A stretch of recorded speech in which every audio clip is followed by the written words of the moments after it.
Olá, de volta, professor Flávio Milhomem, para tratar com você do direito penal para a OAB aqui no Sua OAB.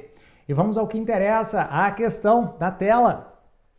Vamos tratar da questão de número 19, que fora cobrada no exame unificado número 28, cobrado em 2019, e que traz a seguinte redação.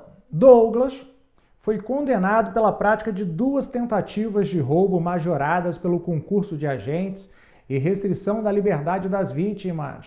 A classificação jurídica é a seguinte: artigo 157, parágrafo 2º, incisos 2º e 5º do Código Penal, combinado com o artigo 14, inciso 2º, que trata da tentativa por 2 vezes, na forma do artigo 70, que guarda relação com um concurso formal, todos do Código Penal.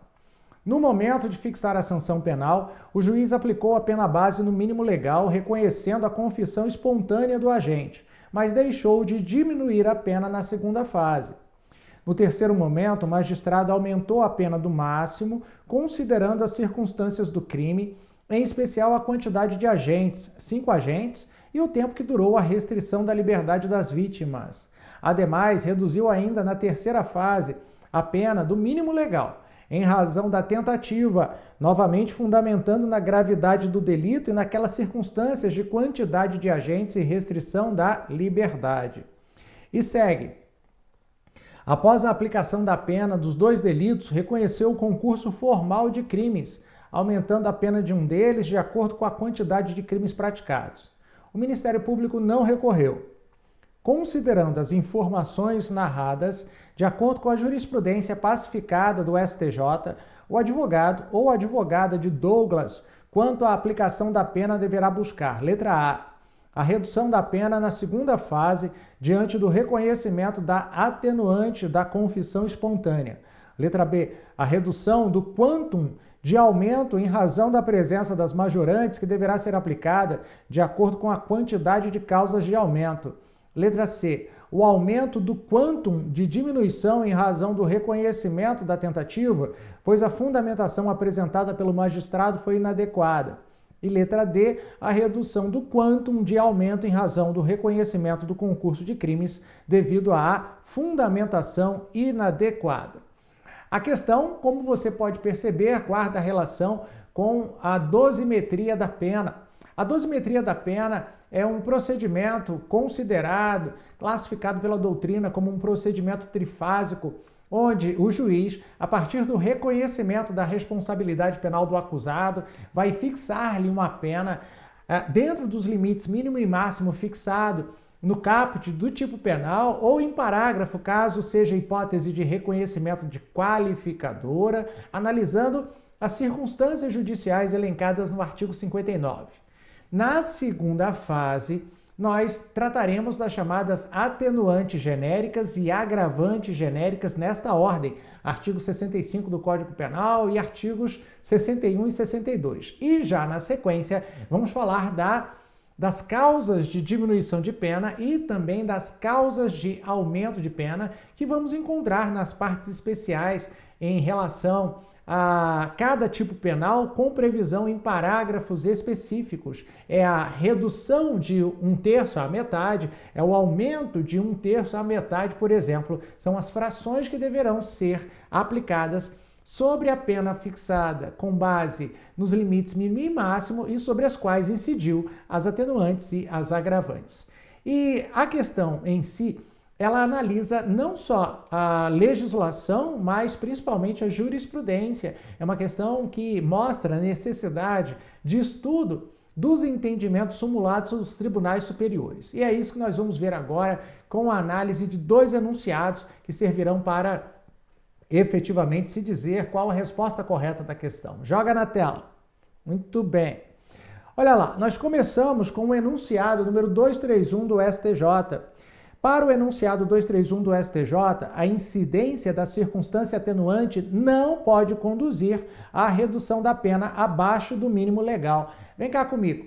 Em outras palavras, se o juiz fixou a pena base no mínimo legal, por exemplo, no crime de furto, a pena vai de 1 a 4 anos e o juiz fixou em 1 ano, nesta situação, reconhecida, por exemplo, a atenuante genérica da confissão espontânea, como no caso da questão, a pena não poderá ser reduzida abaixo de 1 ano. Essa é a interpretação sumulada do Superior Tribunal de Justiça. Fixou a pena base no mínimo legal, mesmo que haja atenuante genérica, essa pena não pode ser diminuída aquém do mínimo legal, tá bom? Não pode ser 9 meses, 10 meses, 11 meses. Tem que ser 1 ano, de acordo com o limite fixado pelo legislador cominado para o crime de furto, previsto no artigo 155 do Código Penal. Mas agora vamos ver um outro enunciado. Joga na tela. Enunciado número 443 do STJ. O aumento na terceira fase de aplicação da pena no crime de roubo circunstanciado exige fundamentação concreta, não sendo suficiente para sua exasperação a mera indicação do número de majorantes. Então, o juiz tem que esclarecer quais são as causas especiais de aumento de pena e mostrar que a censurabilidade, em razão da presença de tais causas, traz como consequência o aumento dessa pena, a aplicação de uma fração que aumentará consideravelmente essa pena. Beleza? Muito bem. Um ponto crucial para a compreensão adequada dessa questão é o fato de que, para a fixação dos limites de redução da pena, que de acordo com o artigo 14, inciso 2º, podem variar de 1 a 2/3, o mínimo de redução é 1/3 e o máximo de redução é o 2/3, deve-se levar em consideração o caminho percorrido pelo iter criminis. O que é o iter criminis? O iter criminis é o conjunto de fases percorridas pelo agente até a consumação delitiva. Começa com a cogitação, vai para a preparação, que é a adoção dos instrumentos necessários para a realização da conduta delitiva, tá bom? Depois, vai para a execução, que é o início da conduta descrita como proibida no preceito primário da norma penal incriminadora, e se encerra como a consumação, que é a efetiva violação da objetividade jurídica tutelada, do bem e da vida que se pretende proteger com a ameaça de aplicação da sanção penal. Eu brinco ou faço referência com os meus alunos que o iter criminis é um trecho de uma linha de metrô. Ponto inicial, cogitação.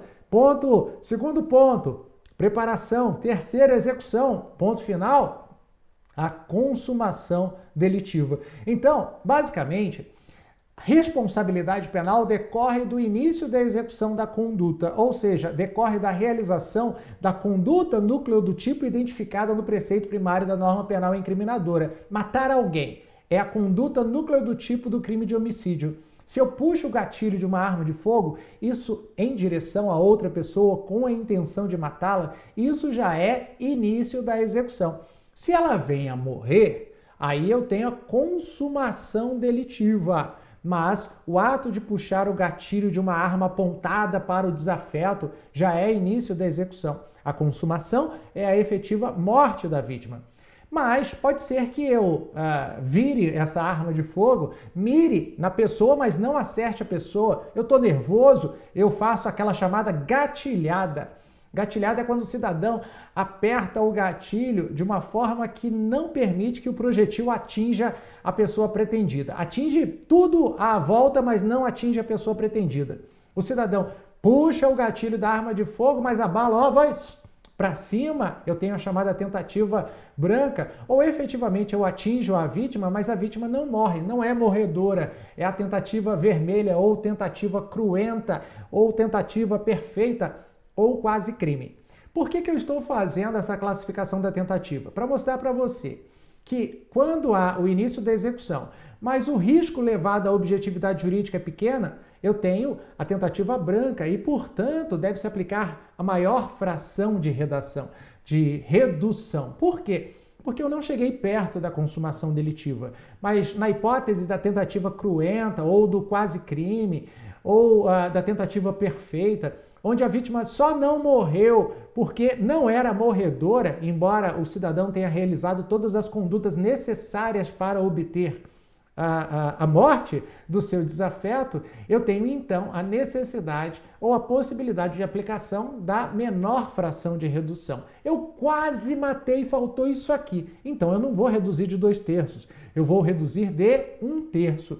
Essa é a fundamentação adequada para a análise da tentativa da pena ou da causa especial de diminuição de pena, que deverá incidir na terceira fase sobre os cálculos que já foram realizados. A partir daí, a gente tem condições de analisar os itens que foram trazidos pelo examinador e responder com segurança. Joga na tela. Muito bem. Olha lá, letra A. Considerando as informações narradas de acordo com a jurisprudência pacificada do STJ, o advogado de Douglas, quanto à aplicação da pena, deverá buscar, letra A redução da pena na segunda fase diante do reconhecimento da atenuante da confissão espontânea. Falso. Por que falso? Porque aqui nós vamos aplicar o enunciado do STJ, enunciado número 231 do STJ, que proíbe a redução da pena aquém do mínimo legal. Se a pena é fixada no mínimo legal, o reconhecimento da confissão espontânea não vai mudar em nada, tá bom? Então, letra A, falsa, volta. Vamos lá. Letra B de bola.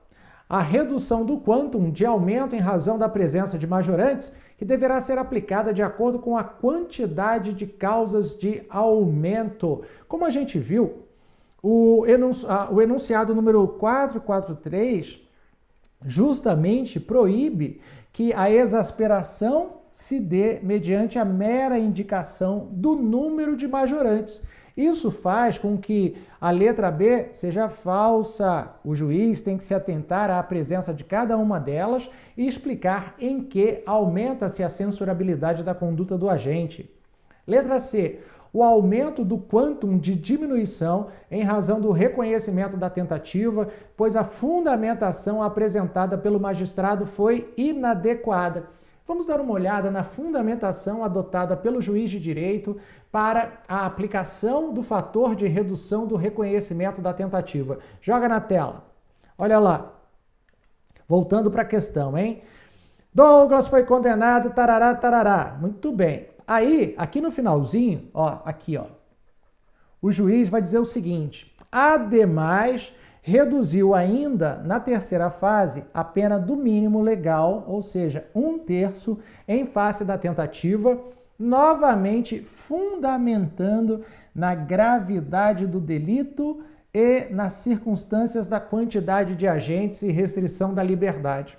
Tentativa não pode ser fundamentada em gravidade de crime, quantidade de agentes, restrição da liberdade. Por quê? Porque para a fixação da pena em relação à tentativa, eu tenho que analisar o caminho percorrido entre o início da execução e a consumação delitiva, o iter criminis. Se não há esta análise do iter criminis, a fundamentação da tentativa está inadequada, está incorreta. E é por isso que a letra C é a resposta da questão. Joga na tela. Olha lá.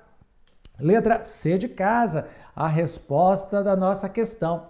Mas, para que não passe em branco, vamos analisar a letra D, a redução do quantum de aumento em razão do reconhecimento do concurso de crimes devido à fundamentação inadequada.